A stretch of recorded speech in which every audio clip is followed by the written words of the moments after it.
On the 80th anniversary of VJ Day, live from the National Memorial Arboretum in Staffordshire, I'm Kasia Madera. This is BBC News. King Charles pays tribute to the service and sacrifice of veterans in a special message marking the 80th anniversary of victory over Japan, ending the Second World War. The courage and camaraderie displayed in humanity's darkest hour is a flame that shall blaze for eternity, a beacon that honours our past and guides our future. It's been 80 years since the people of Japan heard the Emperor's voice for the first time, announcing that the war had been lost here. Today, the country observed a minute's silence in solemn remembrance. And I'm Adina Campbell in London. Also coming up, President Trump says he believes President Putin is ready to make a deal as the two leaders prepare for talks in Alaska later. Today marks 4 years since the Taliban regained control over Afghanistan, and we look at the deepening humanitarian crisis in the country.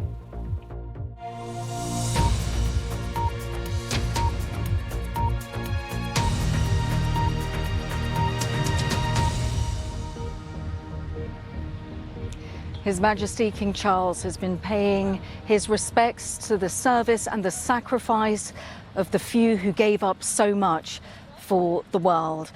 This is the 80th anniversary of victory over Japan Day, and we are at the National Memorial Arboretum in Staffordshire in England, where a special remembrance service will be held in memory of those who fought in the Far East and the Pacific and who brought the end of the Second World War. The King was describing the service and the sacrifice of all those who fought in really difficult circumstances in the jungles of the Far East. This is a difficult day. This is a poignant day. We are in the presence of around 30 veterans, the few remaining who are with us, who recollect the brutality of that period. Well, King Charles said that those who died, those who are still with us, will never be forgotten. And a series of events have been taking place, with the Piper's Lament starting off at the Cenotaph earlier today.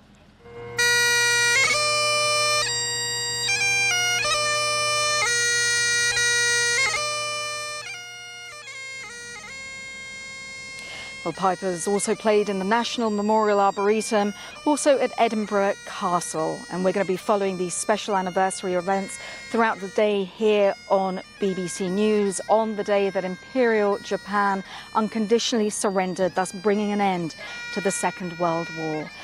First, Charlotte Gallagher looks back at the end of the devastating conflict.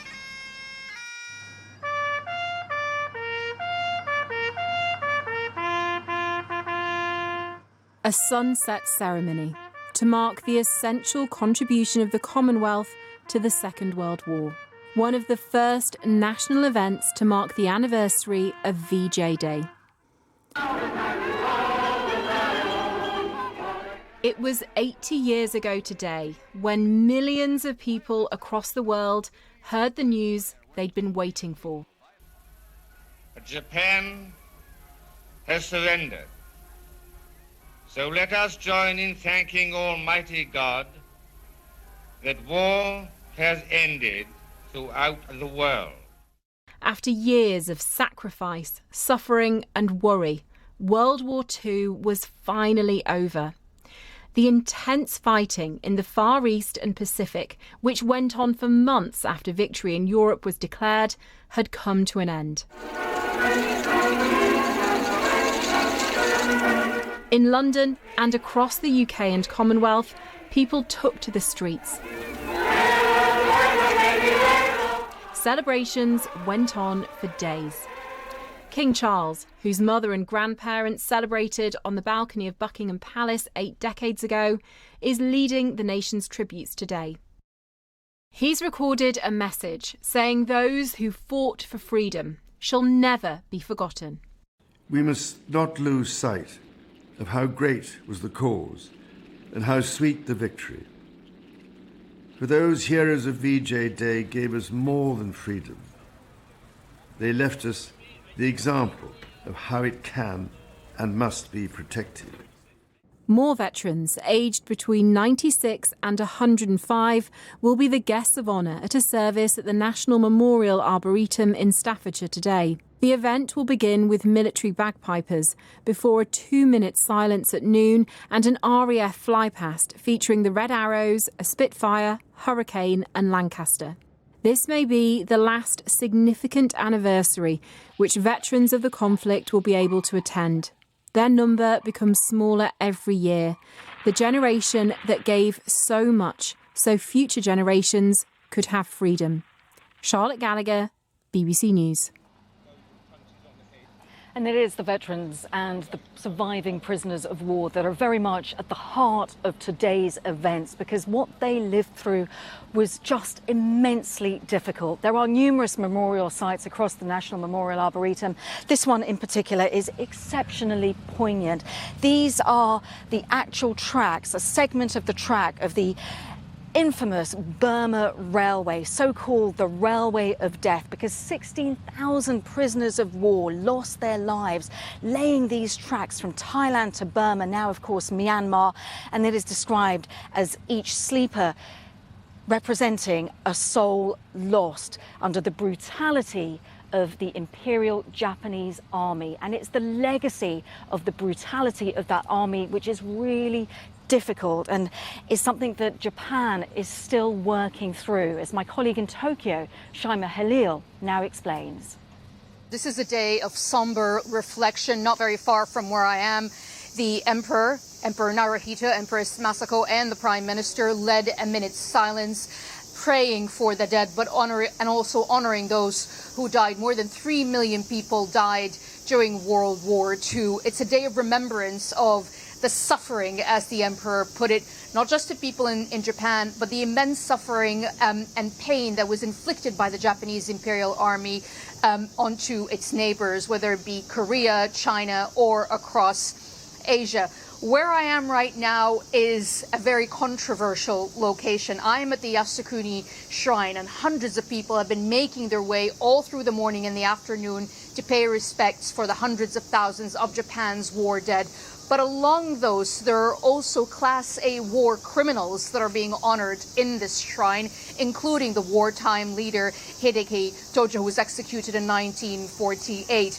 And it is seen by Japan's neighbors and by its critics as a symbol of the country's unrepentance to its atrocities during World War II, glorification of what its imperial army has done to its neighbors. It's also politically quite controversial, because we've heard that earlier in the day, the Agriculture Minister Shinjiro Koizumi has made his way here to pay respects. It's a very first confirmed attendance by a sitting cabinet minister in the current cabinet. So, in a way, 80 years ago, the Japanese have heard the voice of their emperor for the first time, announcing defeat and ushering in the post-war era that pushed Japan into a modern, prosperous democracy. And yet, there is a festering sense that this country hasn't fully atoned to the atrocities by its military in World War II, the way that Germany, for example, has atoned to its Nazi past.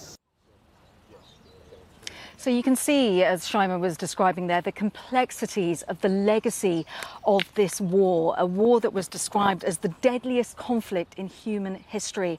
And that fighting in the Far East and the Pacific was particularly brutal, especially in the Burma campaign, of course, now Myanmar. And I just want to show you what's happening here. This is the Burma Star Memorial Association Fund, a memorial site where all the time rehearsals are taking place for the events of remembrance that will be taking place a little bit later on. And King Charles himself is the patron of the Burma Star Memorial Foundation, so particularly poignant for him. We can speak to its director, Mark Han, who joins us now.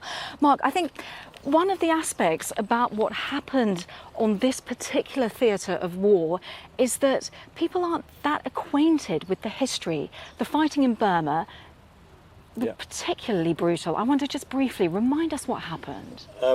Well, very, very briefly, I mean, you're right, and for understandable reasons. It's not so much in education anymore, and there was the priority with Europe and all the stories of Europe. But it was a remarkable conflict. It was fought almost in isolation. But the short history is Japan advanced all the way across from Japan through the islands, Singapore, and then they came up into Burma.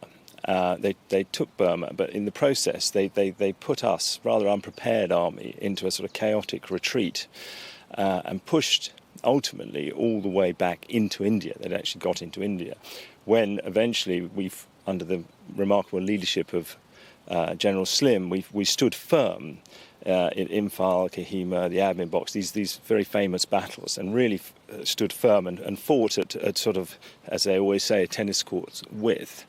And that exhausted the Japanese army to a point where better equipment was prevailing, better training, better resolve, understanding of being able to fight with each other, understanding each other because of the multiculturalism of the army and everything else. They then pushed the Japanese back all the way out of Burma and then on through the islands. And then, everyone knows about Okinawa, which was really the final battle, on land battle.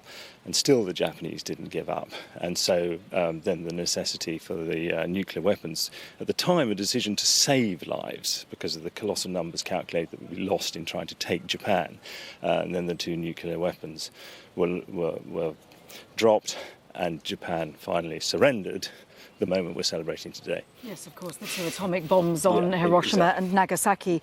You mentioned the army, the 14th Army, who did the principal fighting in Burma, now Myanmar. Yeah. Just remind us about what that army was like, because it was exceptional. Well, it was exceptional because there was a million plus. They came from all over the Commonwealth. There were 20 plus different nations. I think there was 100 different languages spoken with it. Multi-faith, multicultural, from Africa, from India, from Nepal. Many different nations were involved, and they were also. They sensed that if they weren't forgotten, they were definitely second priority. Winning in Europe was the priority first. Churchill insisted on that, Europe first. But so they didn't have the best equipment and everything else. So they had to be remarkably innovative, and they used tremendous initiative and resolve amongst themselves. So all the problems they faced, they had to come up with the solutions themselves. I actually like to people watch modern films. It was really the Apollo 13 campaign, where to get back to Earth, they had to use only the things around them. Well, to win that campaign, they really only had to use everything they had around them. So they then pushed, fought the Japanese and pushed. And it should be said, it was multi-service as well. The RAF doing the airdrops, dropping people in, gliders with people, dropping supplies into these isolated units. There was naval action off the coast, and of course the army. But yeah, it was the most multicultural, diverse army ever assembled, and they proved what coming together in extraordinary adversity, it was defeat into victory, as Slim, it was the title of his book. They proved what could be done. Mark Can, Director of the Burma Star Memorial Fund, thank you so much for talking us through that remarkable history. And this is exactly where we are, just in front of that memorial to all of those who gave up so much, who fought under these really difficult conditions. And what's really critical to add as well is that once Japan offered its unconditional surrender, and once VJ Day was announced, victory over Japan, all of these different soldiers all over this far-flung part of the Far East and the Pacific, they then had to get home. It took many of them years before they actually got back to their respective homes. They also had to bring together all the prisoners of war, the tens of thousands of people who had endured such difficult conditions. And that is why today is such an important day, as we mark that 80th anniversary of VJ Day. Here at the National Memorial Arboretum, we'll be bringing you live coverage throughout these special events.